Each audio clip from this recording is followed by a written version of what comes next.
Well, the title of our discussion today was going to be Lawbreakers. Instead, I changed it to Defying God, and you'll find out why in a moment. And by lawbreakers, I'm not talking about the criminals who might end up in prison. Instead, I'm talking about us. You're not a lawbreaker? Well, let's start out with an example that seems very minor and insignificant and might change your mind about not being a lawbreaker. Do you ever drive over the speed limit? Now, before you get all defensive and you say that this discussion is just too legalistic, let's follow this to its end so that we can get hold of something deeper. Speeding is generally due to our getting lost in the mind and fighting life as it unfolds. Life is only here, and life is only now. Life is not at the end of your car journey, unless, of course, you're at the end of your car journey right now. And when we fight being here in this automobile, we cause ourselves impatience and a subtle level of stress. And the result? Well, we're likely to drive too fast and we're likely to treat others with disrespect. Until just a few months ago, I always set our cruise control to 8 miles per hour over the speed limit. Now, at that time, it took 20 minutes to drive to work. Now, since I've stopped speeding, it takes 20 minutes to drive to work. So you're probably not saving much time, if any, by breaking the law, and the discomfort that you feel when you drive more slowly is just caused by fighting life. Or you could say by ingratitude, not being thankful for what God is giving you right here, right now, a type of complaining ultimately against Him. Now here's another example. In the area where we live, many people, if not most, burn their trash in burn barrels. That's just the way they've always done it, and until about a year and a half ago it was legal, and the way everyone else does it. Plus, it's a free way to get rid of your garbage. The problem is, where we live, it's against the law. But the first person I told about that, who says they are a Christian, had a very aggressive and angry reaction. How dare I stir up trouble? Now, the second person I told, who also claims to wear the label of a Christian, did not have a negative response, but still burns trash. How about taxes? It's very tempting and easy to leave out little things here and there in an attempt to pay less or get more back. I've done it, but that too is breaking the law. Now, most of us don't steal or murder or run con jobs. We just break the small laws, the ones that we don't like, while we keep the ones that don't cause us any discomfort or inconvenience. Is that okay? Does that even matter? Well, let's see what the early church fathers said about it, and consider whether their words and the principles behind those words are indeed inspired by God. Romans 13, verses 1 through 5 says this: Every person is to be in subjection to the governing authorities, for there is no authority except from God, and those which exist are established by God. Therefore, whoever resists authority has opposed the ordinance of God, and they who have opposed will receive condemnation upon themselves. For rulers are not a cause of fear for good behavior, but for evil. Do you want to have no fear of authority? Do what is good, and you will have praise from the same. For it is a minister of God to you for good. But if you do what is evil, be afraid, for it does not bear the sword for nothing. For it is a minister of God, an avenger who brings wrath on the one who practices evil. Therefore it is necessary to be in subjection.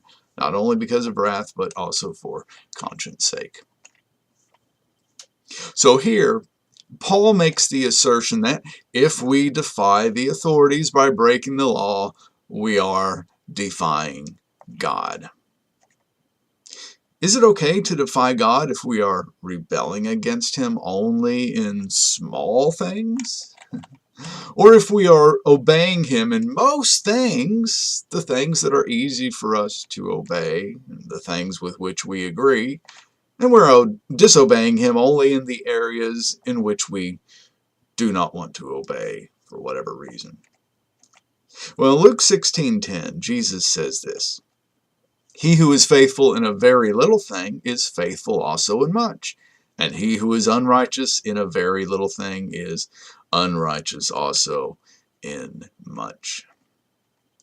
So ultimately, there are no small fudges, no small laws that don't matter.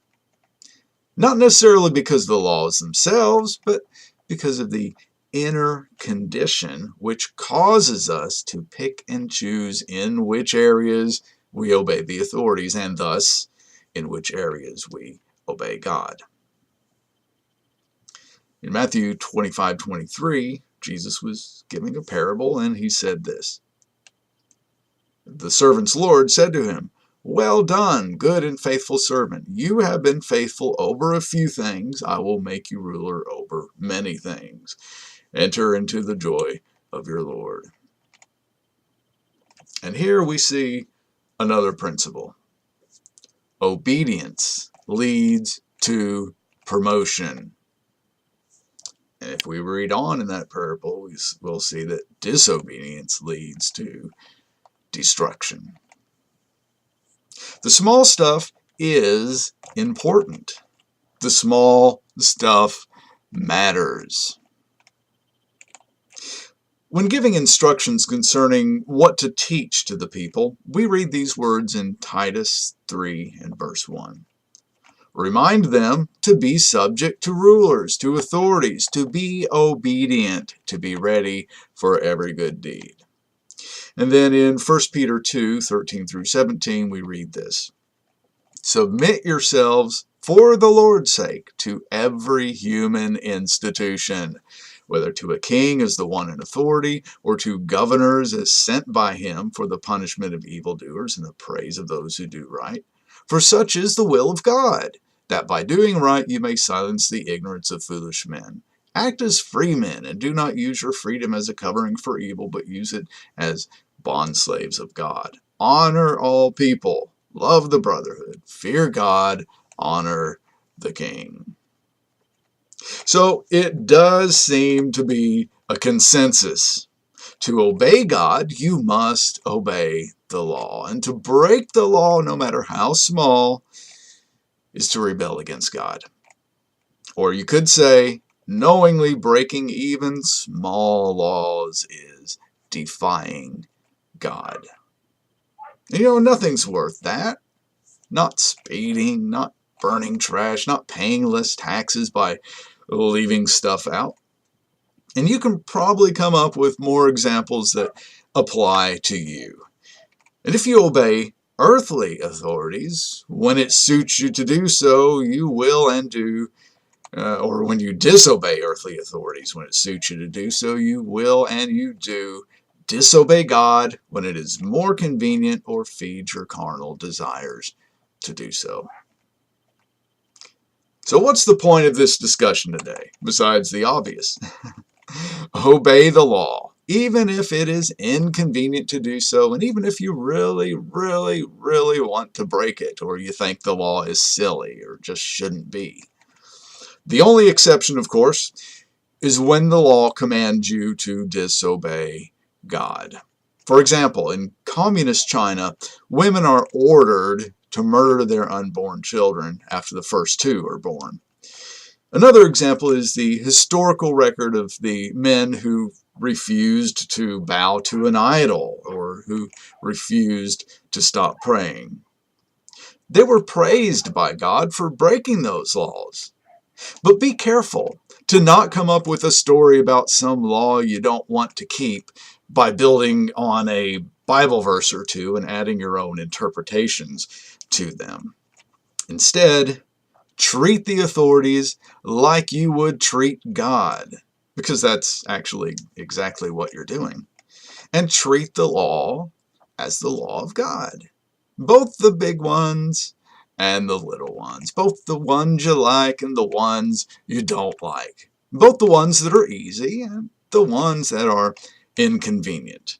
And don't fight against it as you obey, or your obedience is only a self-deception. It's a farce. Instead, fully embrace your right action in this moment, and thus be fully at peace.